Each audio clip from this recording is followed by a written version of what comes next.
Blues and Bullets is a bit of an enigma, being one of the first cases of me looking at my Steam library and going, how did that get there? And what is it? I wasn't familiar with the title of the game, but picked it up in a bundle or something, and one night while I was pawing through my digital games library for something to play, settled on this one, and went to town. When all is said and accounted for, Blues and Bullets falls into the recently minted genre of reformed point-and-click adventure games, building on what seems like the best intentions of a Quantic Dream title, but with more of the execution of a Telltale game. Basically, it's a promising title to say the least. Set in an alternate history post-prohibition era America, years after Elliot Ness has brought down the infamous gangster Al Capone, he is summoned to the estate of the now liberated gangster and offered a job, finding Capone's missing granddaughter. The game is afoot, as Ness begrudgingly agrees, sending him on an investigation that will drag him through the criminal underworld, above the clouds, and past satanic child kidnapping cults, because, well, why wouldn't you have satanic child kidnapping cults?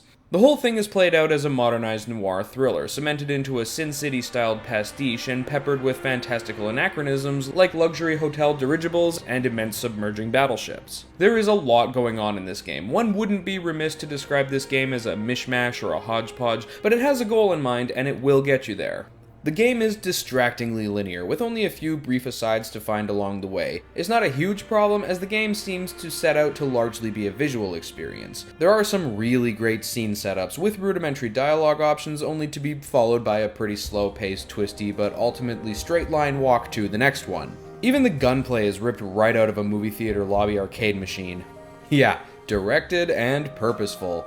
But no matter how much this game fits into a straight line, that line will surprise you, and more than once, I'm happy to say. Right when I felt I had a pretty solid read on this game, suddenly I was investigating a particularly chilling ritualistic murder scene, fitting the clues into a timeline to reconstruct the events and get the information necessary for our investigation. This isn't the only highlight of the chapter, though it is the strongest, and this scene in particular is an example of how this game excels. It's simply constructed but innovative within its own design and creative to boot. I will say there is a constant battle between this game's impeccable style and its rather budget graphics. The character models are reminiscent of that magic time between console generations when developers aren't really sure which machine they're building for, and the physical actions and animations of the characters leave a bit to be desired. The voice acting, while all things considered is pretty good, feels somewhat disconnected from the writing, and even further away from the character actions. This is a lot to get past, but as soon as it starts to mount and become distracting, the developers are sure to remind you of why you kept playing as long as you have in the first place. The story itself is driving and intriguing, and that trademark style is never far behind you. Blues and Bullets, as of Chapter 1, is wondrously ridiculous and intensely exciting. I haven't reviewed an episodic game before, and I do kind of prefer to look at a game when it exists as a whole, but the first chapter of this game left such an impression on me that I just had to say something about it. There are currently 2 episodes available, but as of the time of this writing, I've only played the first one. This is largely by choice, as I wanted to get these impressions into a video before I continue playing. Basically, developer A Crowd of Monsters has my attention, and I can't wait to see where they take this concept going forward.